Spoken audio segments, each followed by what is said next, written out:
Կարծիքը միանշանակ ոնց որ բոլորի մոտ բացասական է։ Բացասական է այն առումով, որ անսպասելի։ Եթե այս պարակտումը, այս դավաճանությունները լինեին քաղաքական կուսակցությունների կամ ինչ-որ տարբեր կառույցների մեջ, որոշ չափով հասկանալի կլիներ։ Բայց երբ որ մենք ունենք այսօր պարակտում մայրաթոռում, դժբախտաբար,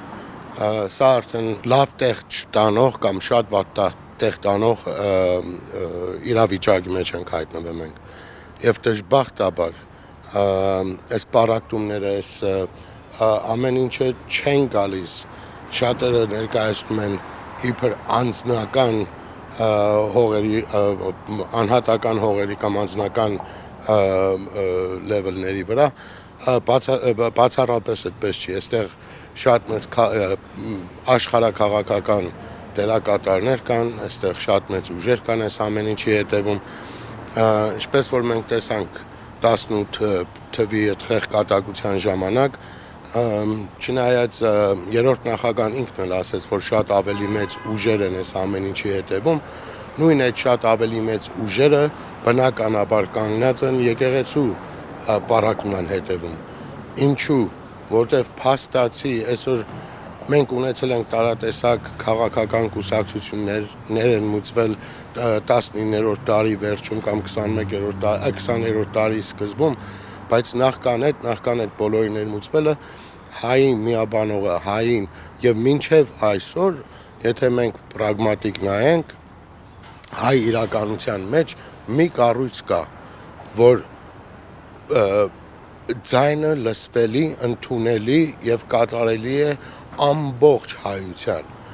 լինի դա Հայաստանում, Սփյուռքում, Արցախում, ամբողջ հայության մոտ։ Այդ միաբևեռությունը, այդ կենտրոնությունը այսօր աշխարհին ձեռ չի տալիս, երբեք ձեռ չի տվել։ Դրա համար միշտ, եթե մեզ թվում է առաջի անգամն է հայ եկեղեցին թիրախի տակ, առաջի անգամն է այս ամեն ինչը, սրանից առաջ շատ մեզանից առաջ սկսվել է Թոնրակյանների եւ այս պարակտումները միշտ եղել են, բայց իլուր պարակտիչների մեր եկեղեցին աստվածակերտ եկեղեցի է, մեր մայրաթոռը քարաշեն կամ մարդաշեն չի, Աստծու կողմից հիմնադրվածը չի կարող ոչ մեկը, ոչ մի մարդ քանդել, դրա համար միշտ փորձել են, միշտ պատի են հանդիպել եւ ես վստահ եմ Աստծո կամոք ու նախախնամությամբ նույն պատին նորից կհանդիպեն այն մարդիկ, որոնք անում են այս ամեն ինչը։ Միացյալ Նահանգների արևմտյան թեմի այս շարժմանը միանալը դեռևս գործնական ոչ մի բան ես չեմ տեսել, որ կարողանամ կարծիք հայտնել կամ ըմբոստություն դրսևորել կամ եւ այլն։ Ընդամենը Միացյալ Նահանգների Հովնան Սրբազանի հետ կապված մենք ընդամենը տեսել ենք մի թղթի կտոր, որի վրա առաջին անունը շեշտված է Հովնան Սրբազանի անունը։ Ի տարբերություն մնացած օրինակ Կճոյանի մյուսների բառացի ոչ մի բան դեռ չենք լսել ժխտող կամ հաստատող ընդամենը թղթի կտորը։ Ես այդքանը հիմա արևմտյան Ամերիկայի թեմի առաջնորդի մասին այդ կուզեմ ասել, որտեվ քանի որ գործնական եւ տա Աստված, որ մնա այս նույն լեվելին, այս նույն աստիճանին եւ չտեսնենք ոչ մի գործնական բան, այլապես տեսեք մայրաթոռը կան մարդիկ, որ պատրաստ են նույնիսկ իրենց կյանքը, իրենց ամեն ինչը տալ մայրաթոռի համար եւ անձնական այլևս այստեղ դեր չի խաղում, որտեւ սա անձնական ոչ մի բան չի, էսի ուղղակի մեր հավատքի, մեր սրբության, սրբոցի դեմ արշավ է, որը յուրաքանչյուր իրեն հարգող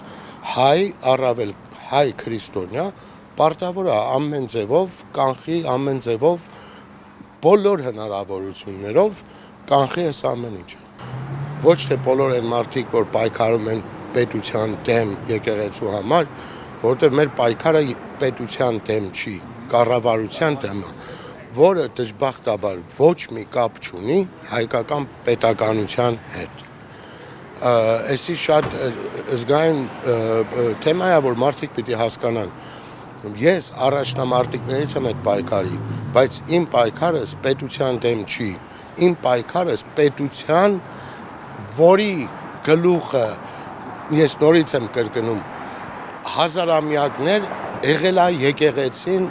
սրբություն սրբո Մայրաթորի գլխավորությամբ։ Իմ պայքարս դրա դեմ է, այս ոչ պետականամետ, ոչ հայամետ, օտարածին, խամաճիկ, մարիոնետ կառավարության դեմ։ Բոլոր չարիքների մայրը տգիտությունն է։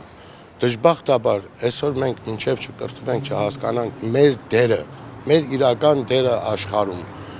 թե ով ենք մենք իբր հայեր եւ ինչ ենք մեզանից ներկայացնում, ինչ ենք տվել աշխարհին եւ ինչ պարտք ունի մեզ տալու աշխարհը, մենք երբեք չենք կարողանա մի տեղ հասնենք եւ տեղում կքայլենք։ Ես շատ անգամ օրինակներ եմ բերել մեր ազգի, մեր